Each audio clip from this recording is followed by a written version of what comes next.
Yes. I'm a member of the U.S. military, and I'd like to know what your exit strategy is for Iraq. Right. You're an active duty or guard and I just reserve? returned from Iraq, man. Did you? How long were you there? Just over a year. Where were you based? Well, are you Army, Marines? What are you? Army. Army. Thank you for your service. Here's how I see Iraq. I think that the American military has done everything they were asked to do. You know, our men and women in uniform were asked to get rid of Saddam Hussein, and they did. They were asked to give the Iraqis free and fair elections, and they did. And they were asked to give the Iraqi government the space and time to make the decisions that only the Iraqis can make for themselves. There is no military solution. So our military has done everything they were asked to do. The Iraqi government has not. They refuse to make the political decisions that are necessary to create an atmosphere of reconciliation and stability. And I believe, therefore, it is imperative they no longer be given the blank check of the American military security blanket.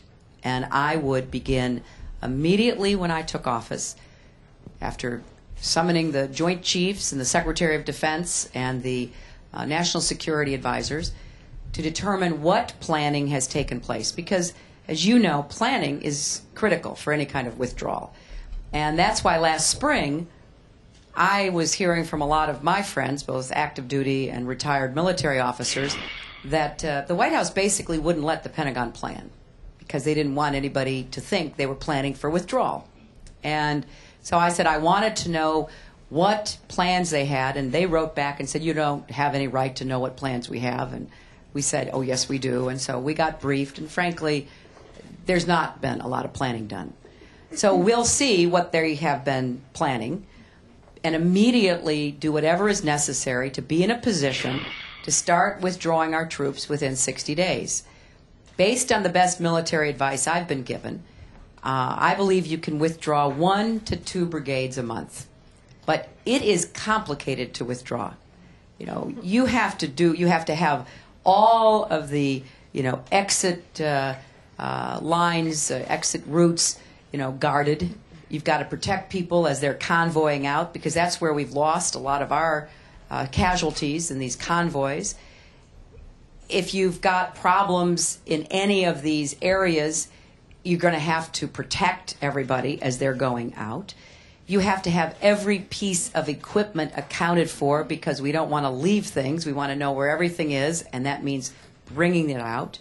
So we will begin to withdraw within 60 days and move as rapidly as we can. There are some other considerations that I have been working on and trying to come to grips with. We have over 100,000 American civilians in Iraq doing a lot of the jobs that support the American military at our embassy, out in Iraq, helping with everything from agriculture to health care. What are we going to do with all of our civilians? Are we going to leave all of them there? Are we going to start taking them out as well? We also have a lot of Iraqis who sided with America. They were translators. They were drivers. What are we going to do with them? Are we going to say, fend for yourself, good luck? Or are we going to have an orderly process to begin to help those who wish to leave be able to leave? So when people talk glibly about, well, we're just going to all withdraw everybody, I just want everyone to know that I will begin immediately, and I will proceed as quickly and responsibly as I can. But I don't want Americans to be misled about some of the complexities that are involved in a military withdrawal. And so, from my perspective, we have to try to get more planning done before President Bush leaves. And that will take some real effort. Now, they are going to begin, they say, bringing some of the troops from the so-called surge back. In fact, I know General Petraeus said that the other day, that they're going to begin to withdraw a lot of the troops that were added. And that will give us some idea of how we're going to do this. People ask me sometimes, well, what do you think will happen as we withdraw and after we have withdrawn? And my answer is, I don't know. I don't know what will happen. It's really up to the Iraqis what will happen. But I do know that if we stay a day, a month, a year, or 10 years, if the Iraqis have refused to take the steps they must take, there is no way to predict what will happen.